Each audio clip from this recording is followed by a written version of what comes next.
Bismillahirrahmanirrahim. Assalamualaikum warahmatullahi wabarakatuh.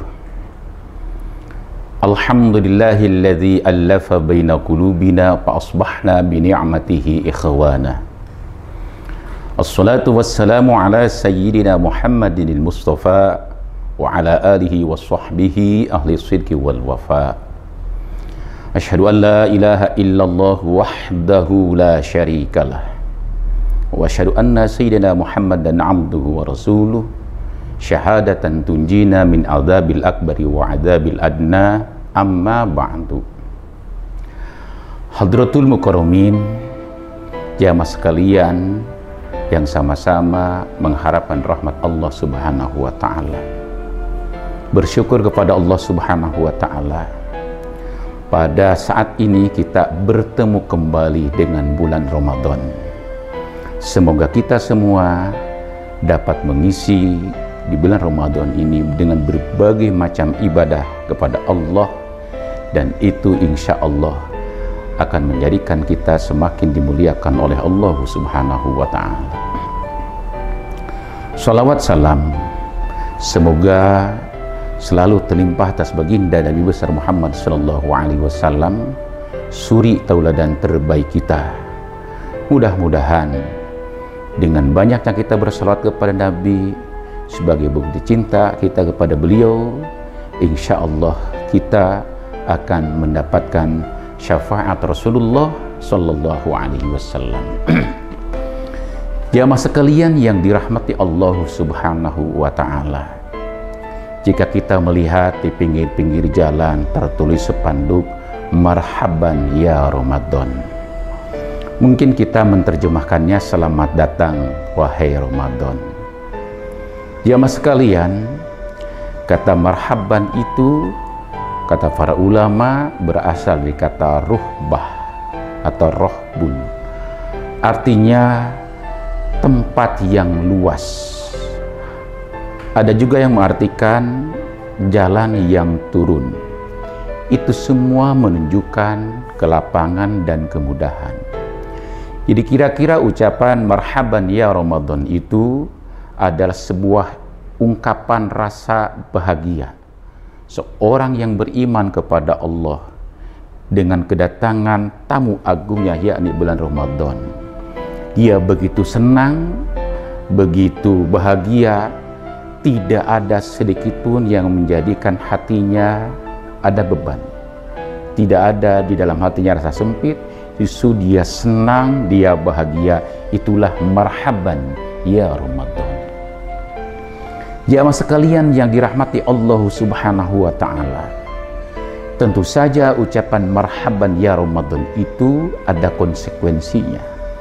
Bahwa orang itu senang kedatangan tamu agung, pasti ada sesuatu yang akan diberikan kepada tamu agung itu, paling tidak penghormatan, dan dia tahu apa yang diinginkan oleh tamu itu.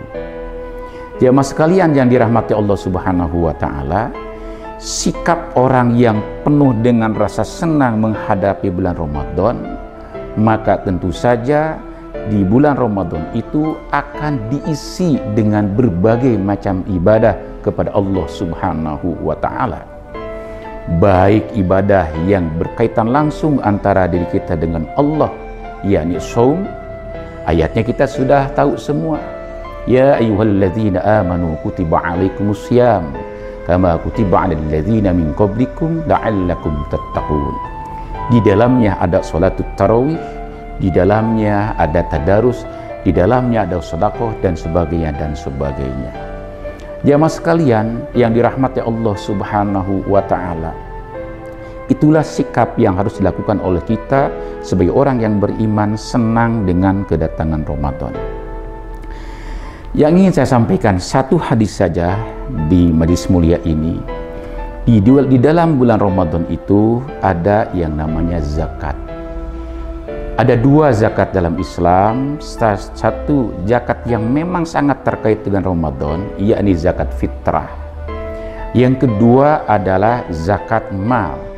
Sesungguhnya zakat mal itu tidak terkait dengan Ramadan, Karena zakat mal itu terkaitnya dengan haul perputaran 1 tahun untuk zakat mal yang bentuknya adalah bisnis.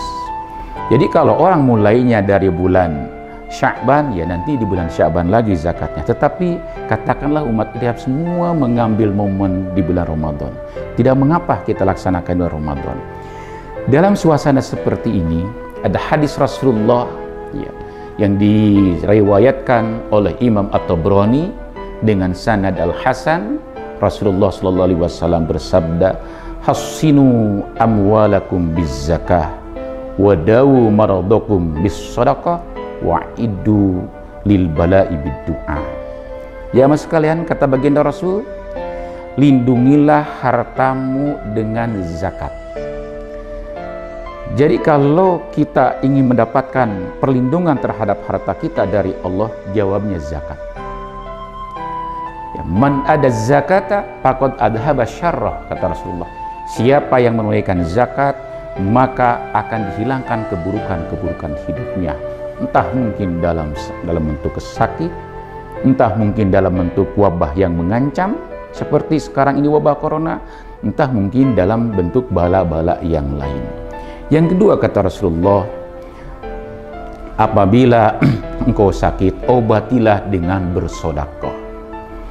Saat ini bulan Ramadan ini bertepatan dengan turunnya wabah. Ternyata wabah corona ini bukan hanya berdampak kepada persoalan terkait kesehatan saja, tetapi juga punya dampak-dampak lain secara sosial dan ekonomi. Banyak saudara-saudara kita yang kerjanya seperti kerja tidak formal harian. Banyak saudara-saudara yang kolab usahanya. Banyak yang menjadi pekerja-pekerja tertentu sekarang ini kolab dari pekerjaannya sehingga jatuh secara ekonomi. Inilah saatnya kita di bulan Ramadan ini kita berbagi dengan sesama. Ya, Islam itu mengajarkan 2 kesolehan. 1 kesolehan secara individual yang bentuknya ritual antara kita dengan Allah. Tetapi dalam saat yang bersamaan Islam juga mengajarkan kepada kita agar kita juga membangun kesolehan secara sosial. Tunjukkan tanggung jawab kita kepada masyarakat, saudara-saudara kita, tetangga kita yang ada di lingkungan kita. Barangkali mereka ada yang kelaparan, barangkali mereka ada yang kekurangan, bantu kita. Kata Rasulullah, la yadkhulul jannata man bata syu'banan wa jarhu ja'un ila jambihi wa huwa ya'lam. Tidak akan masuk surga orang yang soleh secara ritual itu kalau dia bisa tidur karena kekenyangan, sementara tetangga-tetangganya tidak bisa tidur karena kelaparan. Mari bantu saudara-saudara kita.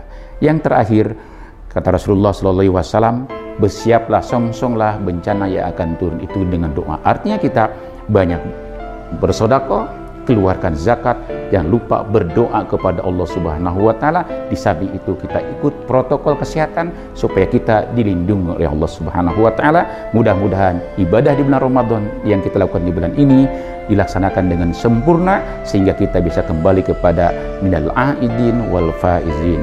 Wallahul muwaffiq ila aqwamit thoriq. Assalamualaikum warahmatullahi wabarakatuh.